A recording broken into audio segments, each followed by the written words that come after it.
স্বাগতম ক্রিকেট ফ্রেন্ডসের নিয়মিত আয়োজন টোটাল ইম্প্যাক্টে। আমি সৈয়দ সামি আছি আপনাদের সঙ্গে। আমরা যারা 90-এর দশকে জন্ম, তাদের জন্য আসলে আফ্রো এশিয়া কাপ একটা ইমোশনের নাম। এই টুর্নামেন্টে আমরা খেলতে একসঙ্গে দেখতাম ইনজামামুল হক, সচিন টেন্ডুলকার, বীরেন্দ্র সেহবাগদের। তারপর আমরা জয়বর্ধনের নেতৃত্বে মহেন্দ্র সিং ধোনি, মাশরাফি বিন মুর্তজাকেও আসলে খেলতে দেখেছি। এই টুর্নামেন্টটি নিয়ে আবারও আলোচনা শুরু হয়েছে। এই টুর্নামেন্টে আবারও আলোর মুখ দেখতে পারে। এইসব নিয়ে আসলে আলোচনা করার জন্য আজকে হাজির হয়েছি। আমার সঙ্গে আছেন সাদমানুল্লাহ। স্বাগতম। এরকম একটা ইমোশনাল একটা টুর্নামেন্ট, আমরা যারা 90-এর দশকে যেটা বলছিলাম যে আমাদের জন্য খুব ইমোশন আসলে এটার সাথে জড়িত। এত সব তারকারা যাদের খেলা দেখতে আমরা এত পছন্দ করতাম, তাদেরকে একই দলের হয়ে খেলতে দেখাটা কতটা মানে এক্সাইটমেন্ট ছিল। আপনি বলছেন ইমোশনাল বিষয়, আসলে মানে আমরা যে আজকে এটা নিয়ে আলোচনা করব, আমরা যখন এই নিউজটা পেয়েছি তখনই কিন্তু আমরা আসলে এক্সাইটেড হয়ে গিয়েছি যে মানে এরকম একটা টুর্নামেন্ট যদি আবার শুরু হয়, এখনকার যুগের যেই সব প্লেয়াররা রয়েছে তারা একই টিমে খেলবে, সেই জিনিসটা এখনকার যুগের দর্শকদের জন্য খুবই এক্সাইটিং হবে। আপনি বলছিলেন যে 2005 সাল 2007 সালে আমরা দেখেছি যে আসলে মাঠে গড়িয়েছিল। 2007 সালের কথাটা যদি বলতে চান, তখন দেখবেন যে মাশরাফি খেলেছে সেই টিমে, গাঙ্গুলি, সেহওয়াগ, জয়সুরিয়া, সব বড় বড় নাম, টেন্ডুলকার, পাকিস্তানের আসিফ, তারা সব একই টিমে খেলছে। মানে এই জিনিসটা, তারা রাইভাল, ইন্ডিয়া পাকিস্তান এত বড় একটা রাইভাল এশিয়াতে, শ্রীলঙ্কাও এত বড় রাইভাল, তারা এত বড় বড় প্লেয়ার একই টিমে খেলছেন, একই টিমে একই সাথে সেলিব্রেট করতেছে। এটা আসলে আমাদের জন্য অনেক বড় একটা ব্যাপার ছিল। যারা মনে করেন যে সবাই এশিয়ার, আমরা যেহেতু আমরা এশিয়া টিমকে সাপোর্ট করি, তখন আফ্রিকার সাথে খেলা হতো। আফ্রিকাতে সাউথ আফ্রিকা, কেনিয়া, জিম্বাবুয়ে, এদের টিমগুলো থেকে প্লেয়ার এনে একসাথে খেলানো হতো। এখন আবার একটা কথা উঠেছে যে এরকম আবার যদি একটা টুর্নামেন্ট করা যায়, মানে আমাদের জন্য তো অবশ্যই, নতুন যারা জেনারেশন আছে তাদের জন্য একটা বড় টুর্নামেন্ট হবে এই টুর্নামেন্ট। তবে মানে জাস্ট ওইটা ইমেজিন করতে আমার ভালো লাগছে যে এই টুর্নামেন্টে আমরা যেহেতু দেখছিলাম, ধরেন মোহাম্মদ আসিফ একটা উইকেট পেয়েছিলেন। আসিফ উইকেট পাওয়ার পর তাকে জড়িয়ে ধরছেন সৌরভ গাঙ্গুলি, জয়বর্ধনে, সাথে ছিলেন শহীদ আফ্রিদি। মানে এই জিনিসগুলো আসলে খুবই মানে চমকপ্রদ ব্যাপার।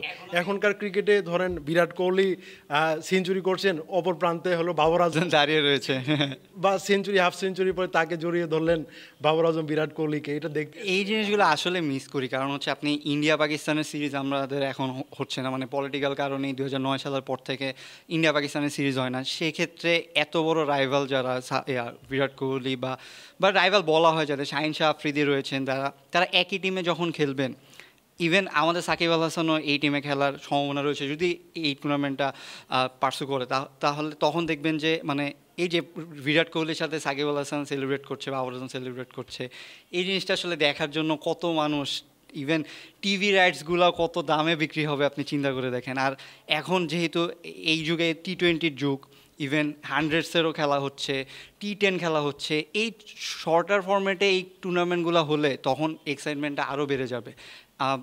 এই যে কথা হচ্ছে, আবার কথা তুলেছেন হচ্ছে বাসওয়ানা ক্রিকেটের প্রধান দামোদর, ইনি কিন্তু এই 17-18 বছর আগে যখন এই টুর্নামেন্টটা হয়েছিল, যখন এই সৃষ্টি হচ্ছে, তখন তার পিছনে কিন্তু এই লোকটা ছিল। এখন তিনি বলছেন যে এখন যে নবনিযুক্ত ICC চেয়ারম্যান হয়েছেন জয় শাহ, তিনি যখন BCCI-তে ছিলেন তখনও কিন্তু তার ইচ্ছা ছিল যে এই আফ্রো এশিয়ার লিগটা আবার শুরু করা যায় কিনা। সো যেহেতু উনি আবার এখন চেয়ারম্যান হয়েছেন, সেক্ষেত্রে বলাই যায় যে এই টুর্নামেন্টটা হয়তো আবার আলোর মুখ দেখবে।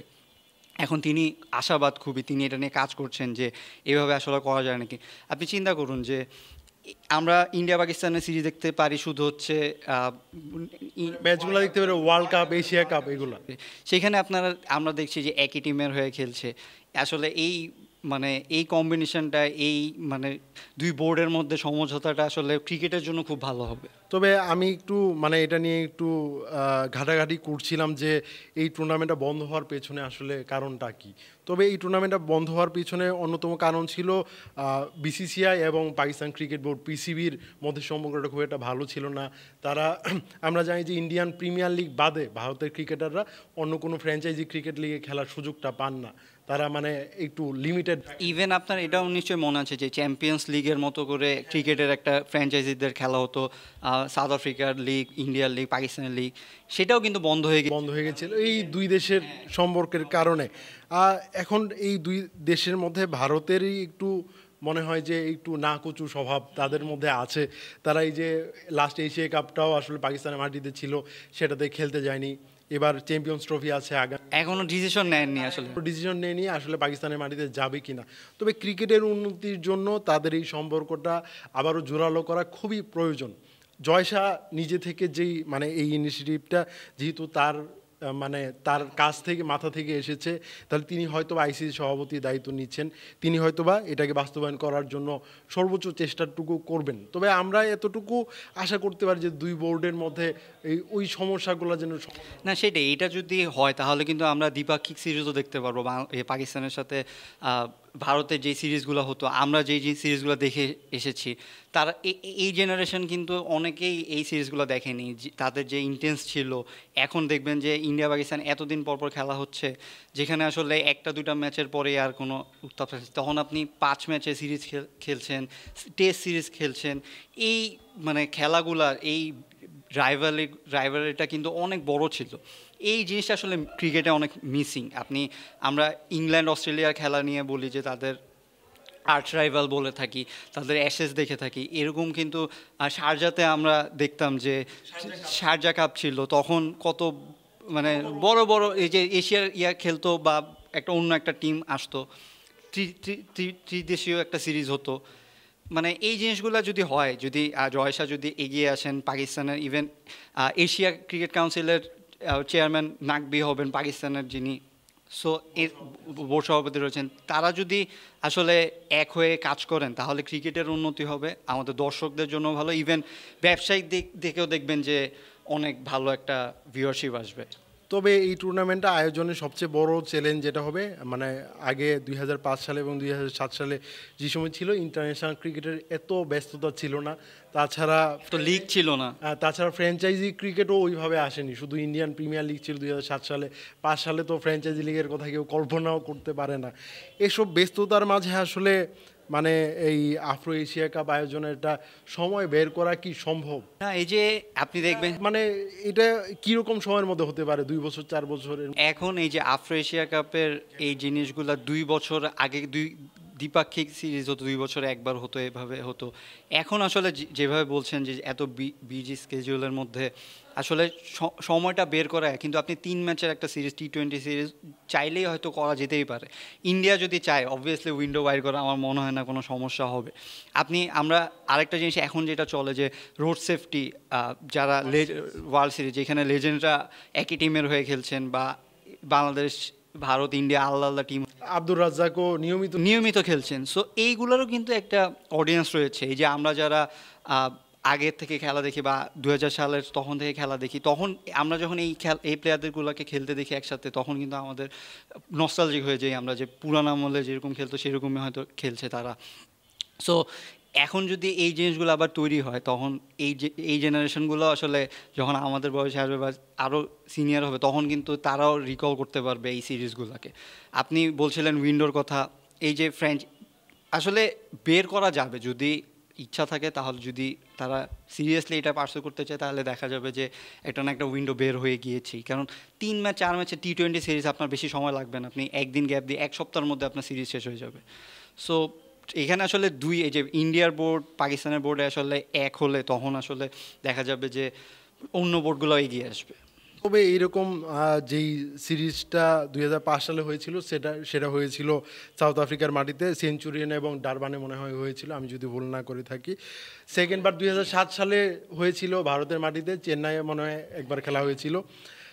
তবে এখন যদি নতুন করে টুর্নামেন্টটা আলোর মুখ দেখে, তাহলে এটার আয়োজক কি বাংলাদেশও হতে পারে। রেগুলার হলে আসলে তখন দেখা যাবে যে চেঞ্জ আসবে।